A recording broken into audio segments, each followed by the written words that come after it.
What's up? In this special episode, I want to share with you how I hit over 500,000 monthly listeners on Spotify. We finally did it. And as I'm driving around in the car, it is still growing. We're actually at 569,000. Did I say that right? 516,000 monthly listeners on Spotify. And I want to share with you the secrets and what we did to do that, and without touring, without a label, without a manager. And one thing I just want to share, because I sent this out in my email list, and if you're not on my email list, that means you probably haven't bought an ebook or haven't signed up for a webinar or anything, so you need to go sign up for something. Go to smartmusicbusiness.com so you can get these emails. But I was sharing that I don't have a manager, I don't have a label, and because I'm not signed to a label, I'm not giving away 70 to 80% of my income, okay, to the label. You see, these artists with, lots of monthly listeners and streams and all this stuff. But if you look at the album or the song, it'll say licensed to EMI or licensed to Universal Music or Capitol or whoever. They don't own their music, okay? And the first law of success is to maintain control, okay? Not sign your masters away to a label. And the second thing is I don't have a manager. I don't have a manager taking an additional 15 to 20% there as well. Okay, you got to understand, a lot of these major artists, okay, first they give 70 to 80% to a label, then they give whatever money they do get from the label, they have to give 15 to 20% of that to a manager, okay? And so I just want to encourage you that I'm not saying you don't need a team, but I'm saying you can do this as an independent artist, and you can hire team members, you can hire people for contracts to help you promote and whatnot, and do your own marketing, okay? So what did we do differently? Well, I focused this year.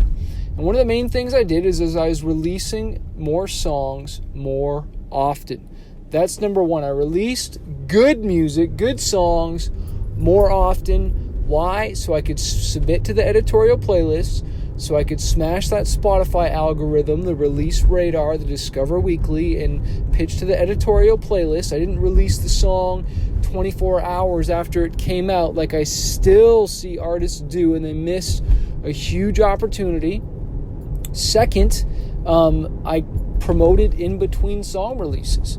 Okay, I'm always running ads. I'm always promoting. Sometimes I'm going to radio, asking social influencers to post. I'm doing so many things, marketing in between each song release so that my numbers go up.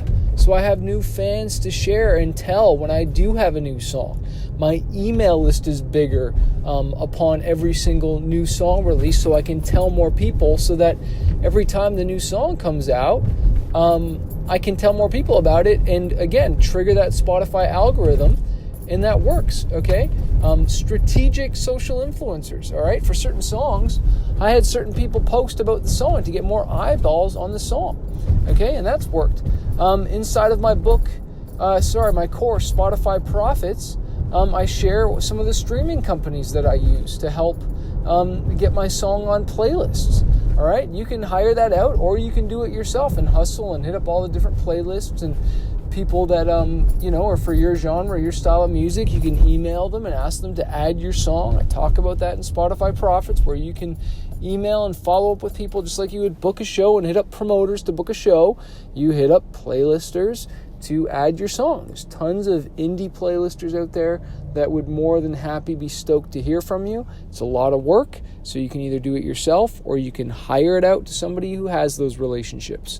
All right, but those are some of the main things that I did to really grow my Spotify this year, and that's without much radio play. We didn't get much radio this year at all. No touring at all with COVID and everything like that, but we just hammered it online, hammered it with writing sessions over the wire. And the last thing I'll say is collaborations. Okay, I think I forgot to mention that. Collaborations is one of the big ones. Working with other artists, man, that have followings. Paying for a feature if you have to. I just emailed somebody today to see if I could get a feature with them, because I wanted to tap into their fan base. And if you're not doing this yet, you're missing out on a huge opportunity to tap into somebody else's fan base. And that is worth the feature, because you got to remember, if they've got a big following already, after they hear your song or their song, they're going to see that, hey, they're on it, and they're going to go check you out. So I encourage you, make a list. I've been saying this again in my email. I said it, I'm not joking, because I have a list myself. Make a list of the artists you want to work with, whether it's even producers that even have a big name, especially on Spotify, a big name on Spotify. I don't care about Facebook or Instagram. I'm talking specifically, I have a big following on Spotify, so that when you release a song, you can say featuring this other artist. And so it's a collaboration so that you can tap into their fan base. That's worth gold, my friends. It's worth gold. And I encourage you to make a list of all the artists you want to work with, producers, write some demo songs, start working on some songs, get it to a really good, polished place. That's what I did for this song I'm working on. I wrote a specific song that I think will work well with this artist, and I just emailed it to him. Now that it's polished, it's got even a rough mix. It's just missing the verse. I've even got the hook, everything there, and I'm asking them if they can sing part of the hook and also be featured in the verse. And I'll wait for the response. And if they aren't down, then I'll go to my next person on the list. And I'm basically just saying, hey, would love your music, would love to work with you and have you on this song. Let me know how much it costs for a feature, and if they respond or not, then I follow up with the next person, and the next person, and the next person. So hope that encourages you, hope that inspires you.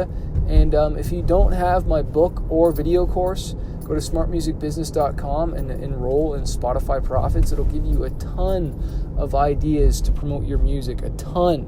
And you can do this, all right? It's not overnight success, but man, you can really crank it up with one great song. I really believe that you are one great song away from totally killing it. And if you want more personal coaching, again, go to fanbaseuniversity.com, and I would love to work with you every other week on the 12th and 24th are the coaching calls, and we can smash it out and grow your fan base. Cheers.